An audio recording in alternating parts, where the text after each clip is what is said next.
2022년 3월 7일 오늘의 말씀 시작하겠습니다. 오늘 나눌 말씀은 레위기 25장 35절에서 55절 말씀입니다. 내 형제가 가난하게 되어 빈손으로 내 곁에 있거든 너는 그를 도와 거류민이나 동거인처럼 너와 함께 생활하게 하되 너는 그에게 이자를 받지 말고 내 하나님을 경외하여 내 형제로 너와 함께 생활하게 할 것인즉 너는 그에게 이자를 위하여 돈을 구워주지 말고 이익을 위하여 내 양식을 구워주지 말라. 나는 너희의 하나님이 되며 또 가나안 땅을 너희에게 주려고 애굽 땅에서 너희를 인도하여 낸 너희의 하나님 여호와이니라. 너와 함께 있는 내 형제가 가난하게 되어 내게 몸이 팔리거든 너는 그를 종으로 부리지 말고 품꾼이나 동거인과 같이 함께 있게 하여 희년까지 너를 섬기게 하라. 그때에는 그와 그의 자녀가 함께 내게서 떠나 그의 가족과 그의 조상의 기업으로 돌아가게 하라. 그들은 내가 애굽 땅에서 인도하여 낸 내 종들이니 종으로 팔지 말 것이라. 너는 그를 엄하게 부리지 말고 내 하나님을 경외하라. 내 종은 남녀를 막론하고 내 사방 이방인 중에서 취할지니 남녀 종은 이런 자 중에서 사올 것이며 또 너희 중에 거류하는 동거인들의 자녀 중에서도 너희가 사올 수 있고 또 그들이 너희와 함께 있어서 너희의 땅에서 가정을 이룬 자들 중에서도 그리할 수 있은즉 그들이 너희의 소유가 될지니라. 너희는 그들을 너희 후손에게 기업으로 주어 소유가 되게 할 것이라. 이방인 중에서는 너희가 영원한 종을 삼으려니와 너희 동족 이스라엘 자손은 너희가 피차 엄하게 부리지 말지니라. 만일 너와 함께 있는 거류민이나 동거인은 부유하게 되고 그와 함께 있는 내 형제는 가난하게 되므로 그가 너와 함께 있는 거류민이나 동거인 또는 거류민의 가족의 후손에게 팔리면 그가 팔린 후에 그에게는 속량받을 권리가 있나니 그의 형제 중에 하나가 그를 속량하거나 또는 그의 삼촌이나 그의 삼촌의 아들이 그를 속량하거나 그의 가족 중 그의 살부치 중에서 그를 속량할 것이요 그가 부유하게 되면 스스로 속량하되 자기 몸이 팔린 해로부터 희년까지를 그 산자와 계산하여 그 연수를 따라서 그 몸의 값을 정할 때에 그 사람을 섬긴 날을 그 사람에게 고용된 날로 여길 것이라. 만일 남은 해가 많으면 그 연수대로 팔린 값에서 속량하는 값을 그 사람에게 도로 주고 만일 희년까지 남은 해가 적으면 그 사람과 계산하여 그 연수대로 속량하는 그 값을 그에게 도로 줄지며 주인은 그를 매년의 삭군과 같이 여기고 내 목전에서 엄하게 부리지 말지니라. 그가 이같이 속량되지 못하면 희년에 이르러는 그와 그의 자녀가 자유하리니 이스라엘 자손은 나의 종들이 됨이라. 그들은 내가 애굽 땅에서 인도하여 낸 내 종이요 나는 너희의 하나님 여호와이니라. 아멘. 계속해서 레위기 25장에 기록된 희년의 규례를 살펴보고 있습니다.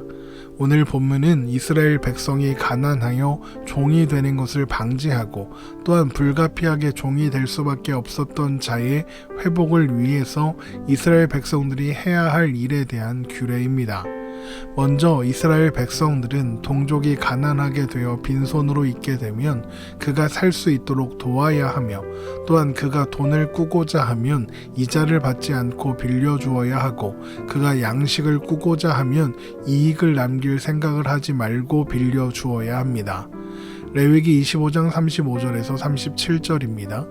내 형제가 가난하게 되어 빈손으로 내 곁에 있거든 너는 그를 도와 거류민이나 동거인처럼 너와 함께 생활하게 하되 너는 그에게 이자를 받지 말고 내 하나님을 경외하여 내 형제로 너와 함께 생활하게 할 것인즉 너는 그에게 이자를 위하여 돈을 구워주지 말고 이익을 위하여 내 양식을 구워주지 말라.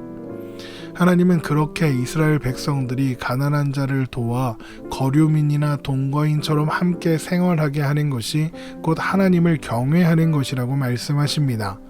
왜 그것이 하나님을 경외하는 일이 되느냐 하면 하나님이 그들에게 가나안 땅을 주시려고 애굽 땅에서 인도하여 내신 그들의 하나님이시기 때문입니다.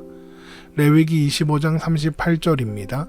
나는 너희의 하나님이 되며 또 가나안 땅을 너희에게 주려고 애굽 땅에서 너희를 인도하여 낸 너희의 하나님 여호와이니라. 하나님은 레위기 25장 23절에서 토지는 모두 하나님의 소유이며 이스라엘 백성들은 그저 하나님의 땅에서 하나님과 함께 거류민이요 동거하는 자로서 살아가는 것이라고 말씀하셨죠. 레위기 25장 23절을 보겠습니다.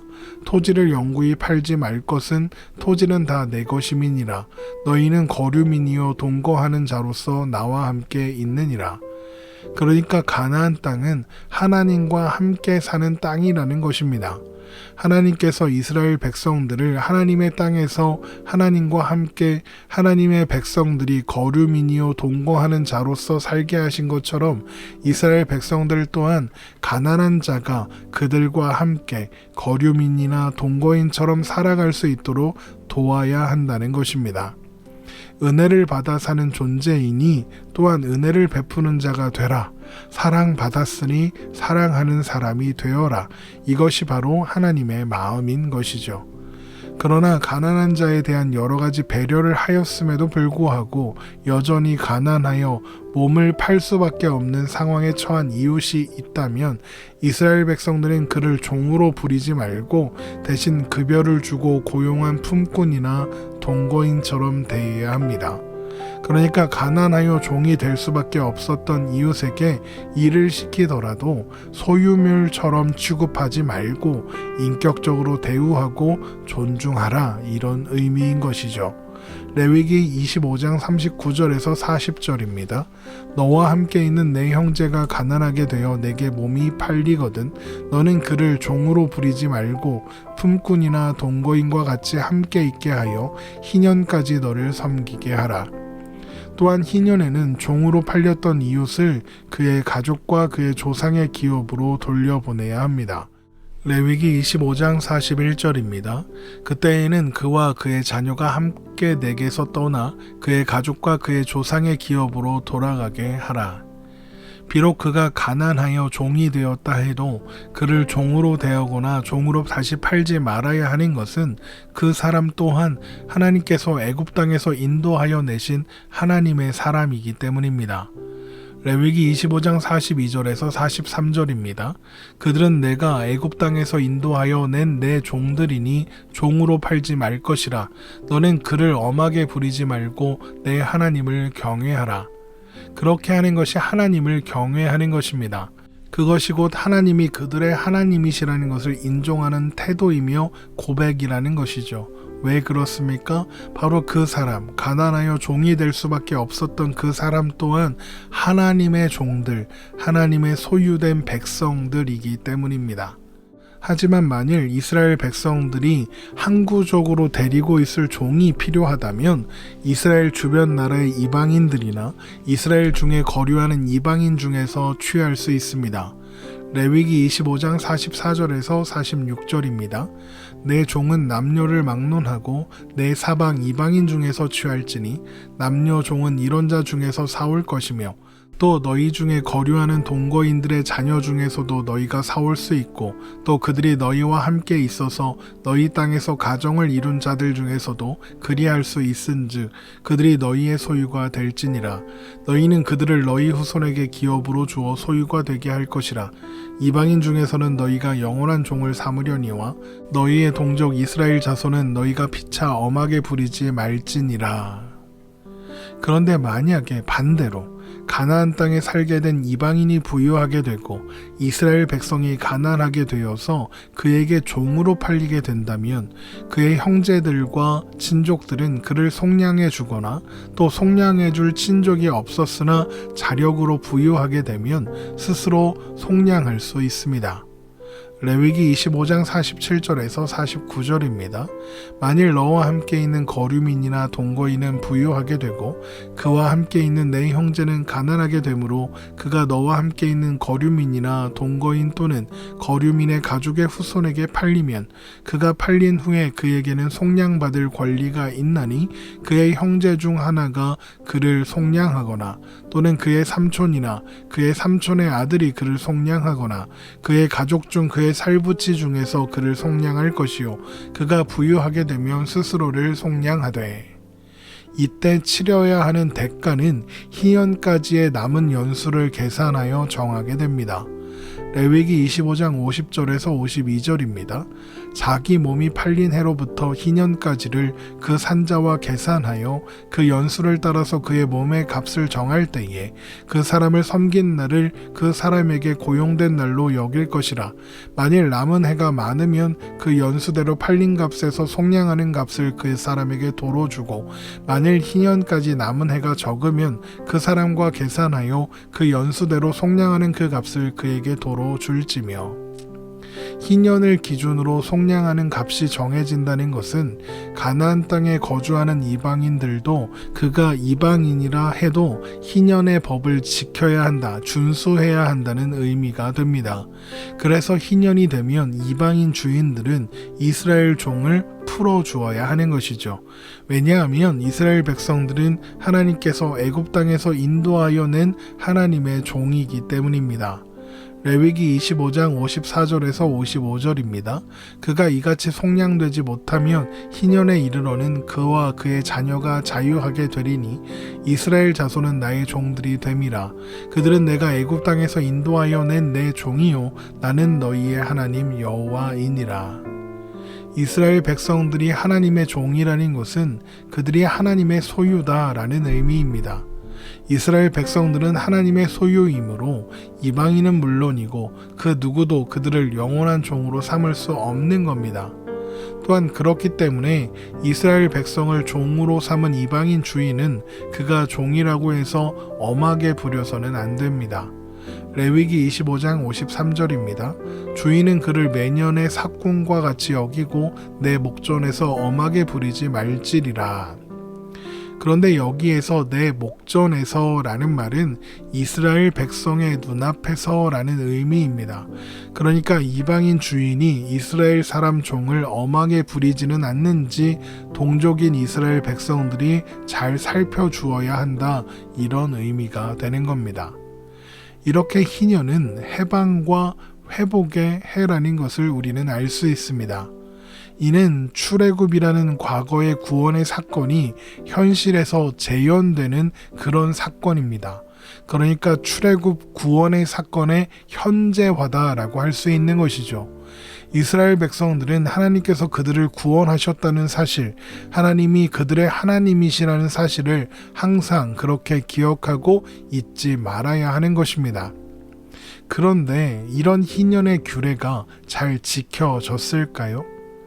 놀랍게도 우리는 성경에서 희년을 지켰다는 기록을 찾기가 어렵습니다. 물론 기록이 없다고 해서 지켜지지 않았다 이렇게 단언할 수 있겠냐, 이런 의문이 생길 수는 있습니다. 하지만 우리가 이제까지 살펴본 것처럼 희년은 엄청난 사건입니다. 토지가 원래 소유자에게로 돌아가고 종들이 해방됩니다. 이 엄청난 사건이 어떻게 성경에 기록되지 않을 수 있었을까요? 희년을 지켰다는 기록이 없다는 것은 곧 지켜지지 않았다는 의미다라고 보는 것이 합당해 보입니다. 가나안에 입성한 이후에 이스라엘 백성들은 어떻게 살아갔습니까? 가나안 입성 이후의 삶을 기록한 사사기를 보면 그들은 하나님의 말씀에 순종하여 살지 않았습니다. 그들은 언제나 하나님과 관계없이 자기 소견에 오른 대로 살았습니다. 사사기 21장 25절입니다. 그때에 이스라엘에 왕이 없으므로 사람이 각기 자기의 소견에 오른 대로 행하였더라. 그런데 이스라엘에 왕이 없었나요? 아니요, 있었습니다. 바로 하나님이 그들의 왕이셨죠. 그들은 단 한순간도 하나님의 소유가 아닌 적이 없었습니다. 그러나 그들은 자기 소견에 옳은 대로 각자 알아서 행하며 살아갔습니다. 그런 그들이 안식년의 규례, 희년의 규례를 지켰으리 만무한 겁니다. 그러면 희년을 명하신 하나님의 말씀은 그냥 그렇게 땅에 떨어져 사라져 버렸을까요? 당연히 그렇지 않습니다. 아무도 희년을 지키지 않았으나 하나님은 희년을 이루시겠다고 약속하셨으니까요. 이사야 61장 1절에서 3절 말씀입니다. 주 여호와의 영이 내게 내리셨으니 이는 여호와께서 내게 기름을 부으사 가난한 자에게 아름다운 소식을 전하게 하려 하심이라. 나를 보내사 마음이 상한 자를 고치며 포로된 자에게 자유를, 갇힌 자에게 노임을 선포하며 여호와의 은혜의 해와 우리 하나님의 보복의 날을 선포하여 모든 슬픈 자를 위로하되 무릇 시온에서 슬퍼하는 자에게 화관을 주어 그 죄를 대신하며 기쁨 후에 기름으로 그 슬픔을 대신하며 찬송의 옷으로 그 근심을 대신하시고 그들이 의의 나무 곧 여호와께서 심으신 그 영광을 나타낼 자라 일컬음을 받게 하려 하심이라.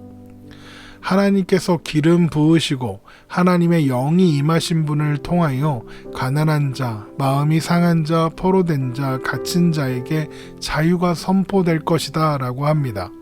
여호와의 은혜의 날, 하나님의 보복의 날, 그러니까 보상의 날이 선포될 거랍니다. 그런데 이 약속이 어떻게 성취되는지 아십니까?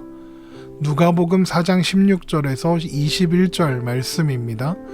예수께서 그 자라나신 곳 나사렛에 이르사 안식일에 늘 하시던 대로 회당에 들어가사 성경을 읽으려고 서심해 선지자 이사야의 글을 들이거늘 책을 펴서 이렇게 기록된 데를 찾으시니 곧 주의 성령이 내게 임하셨으니 이는 가난한 자에게 복음을 전하게 하시려고 내게 기름을 부으시고 나를 보내사 포로된 자에게 자유를, 눈먼 자에게 다시 보게 함을 전파하며 눌린 자를 자유롭게 하고 주의 은혜의 해를 전파하게 하려 하심이라 하였더라. 책을 덮어 그 맡은 자에게 주시고 앉으시니 회당에 있는 자들이 다 주목하여 보더라. 이에 예수께서 그들에게 말씀하시되 이 글이 오늘 너희 귀에 응하였느니라 하시니, 이 글이 오늘 너희 귀에 응하였느니라 라고 예수님께서 말씀하십니다. 바로 예수님이 이사야의 약속, 또한 희년의 약속, 희년의 정신을 이루실 메시아라는 것이죠. 예수님께서 종되었던 우리를 영원히 속량하셨습니다. 잃어버렸던 본향, 하나님 나라를 우리에게 예수님께서 주십니다. 예수님께서 우리에게 진정한 희년을 성취하도록 하신 것이죠. 결국 희년의 규례가 말하고 있는 것은 예수 그리스도를 통하여 시작되고 또한 완성될 구원과 하나님 나라라는 것입니다. 그러므로 예수 그리스도 안에서 우리가 살아가는 오늘이 곧 여호와의 은혜의 해이며 희년이라는 것입니다. 우리는 희년을 사는 존재들인 것이죠. 오늘 말씀 이렇게 마치겠습니다. 예수 그리스도를 바라보는 소망으로 오늘을 기쁘게 살아가는 우리가 되기를 주님의 이름으로 축원합니다.